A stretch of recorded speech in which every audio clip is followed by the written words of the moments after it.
Brandon Clarke's cause of death has now been revealed. But the part that most people are going to miss is that the official answer did not close every question. According to the Los Angeles County Medical Examiner, Brandon Clarke died from the effects of heroin and cocaine.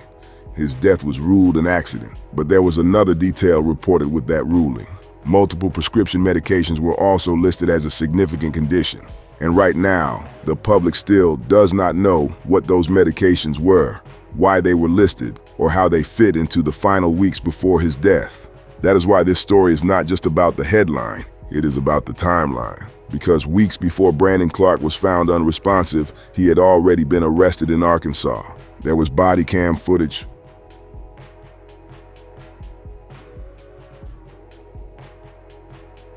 There were substance-related charges. There were reports about what police said they found. And then, not long after that, the same player who had spent years with the Memphis Grizzlies was gone at only 29 years old. Now, let me be clear. This is not a conspiracy video. The official ruling says accident. So I am not here to say somebody took him out, or that there was foul play, or that the arrest directly caused what happened later. That is not what the official report says. But when a 29-year-old NBA player dies, after injuries, after legal trouble, after public body cam footage, and after a report that still leaves one detail unnamed, people are going to ask questions. And the biggest question now is simple. What was really happening in Brandon Clarke's final weeks? At first, the public only knew that Brandon Clarke had died suddenly. The Grizzlies confirmed it. The NBA world reacted. Fans were shocked. But at that time, the official cause of death was not public. And when there is no official answer, the internet starts trying to fill in the blanks. Some people guess. Some people connect dots too fast. Some people run with rumors. But now, months later, there is an official ruling. The medical examiner says the cause was the effects of heroin and cocaine. The manner was ruled accidental. That means the official finding does not support claims that somebody intentionally harmed him. But it does confirm that substance use was part of the final answer. And that is what makes this story hit different. Because to fans, Brandon Clarke was still supposed to be in the middle of his life. He was still young. He was still connected to the Memphis Grizzlies. He was still an NBA player. He was not somebody people expected to see in this kind of headline. A lot of fans remembered him as the energy guy, the lob finisher, the role player who came off the bench and changed the pace of the game. He was not always the biggest name on the team, but he mattered. And that is why the final report feels so heavy.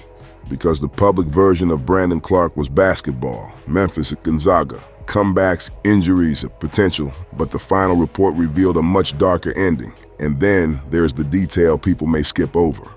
According to reporting, multiple prescription medications were also listed as a significant condition. That does not mean those medications were named publicly. They were not. That does not mean we know what they were for. We do not. And it does not mean they were the official cause of death. The official cause was heroin and cocaine, but that prescription medication line still matters because it tells you the full report may have more context than a quick headline can explain. Were the medications connected to pain? Were they connected to injuries? Were they connected to treatment? Were they connected to something completely different? Right now, we do not know. And that is why the full medical examiner report matters, because the public has the headline now. But the public does not have every detail.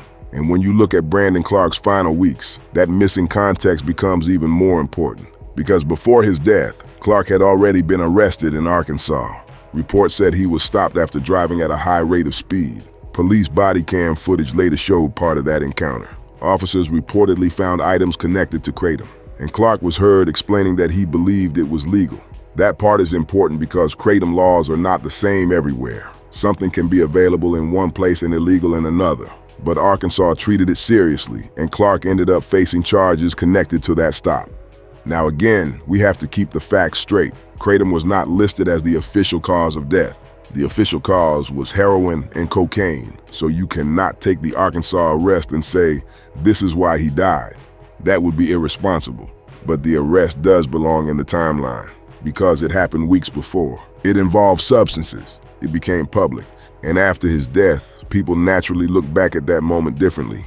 At the time, some people may have thought it was just a bad legal situation, maybe something embarrassing, maybe something his lawyer would handle, maybe something that would go away over time.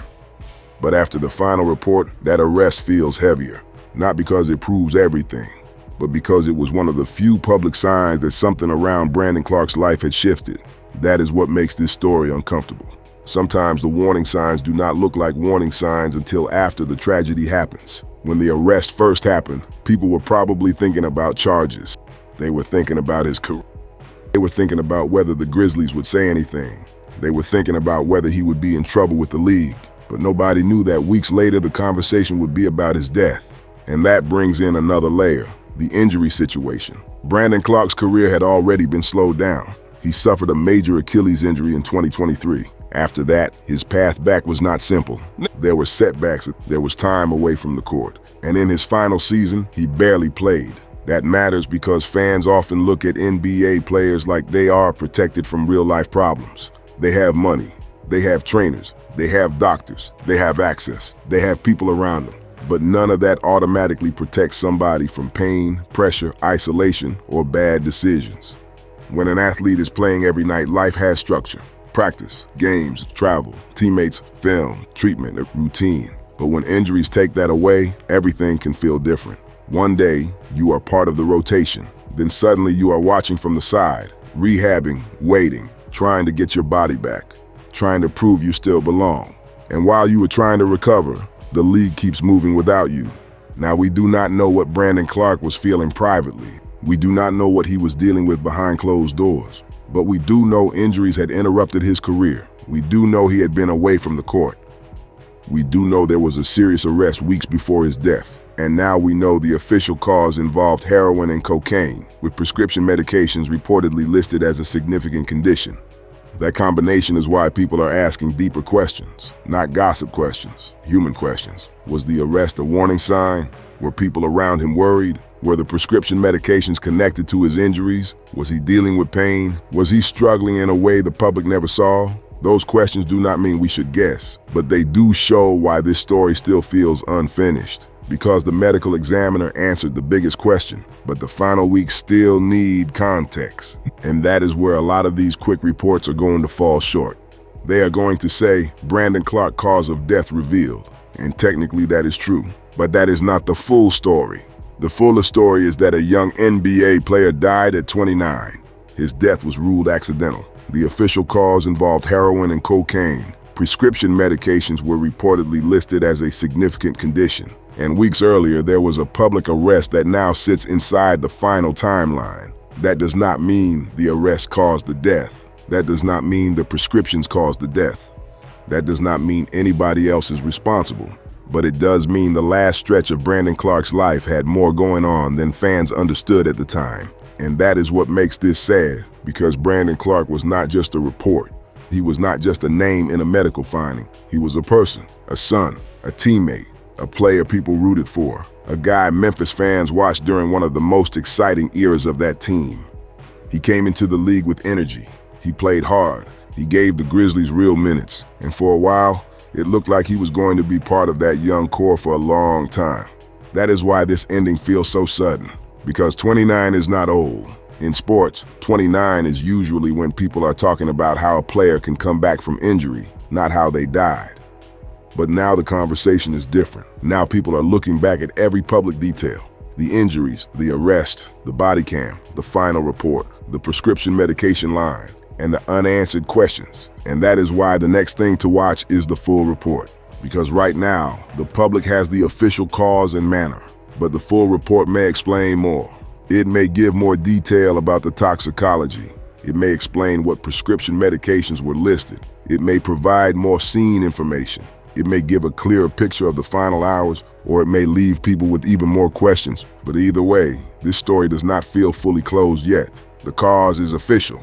The manner is official. But the final weeks are still what people are trying to understand. And when you look at everything together, the saddest part is that this should have been a comeback story. Brandon Clarke should have been trying to get healthy, trying to get back on the court, trying to find his rhythm again. Instead, his final chapter is now being told through medical reports, arrest footage, and questions about what was missed before it was too late. So the biggest question now is not just what caused his death. That answer is official. The bigger question is what the full timeline will show when more records become public. What were the prescription medications? Why were they listed as significant? Did the arrest signal something deeper? And were there signs in those final weeks that people did not fully understand at the time? That is why this story still feels unfinished, because sometimes a report can answer the main question and still leave people wondering what was really happening behind the scenes.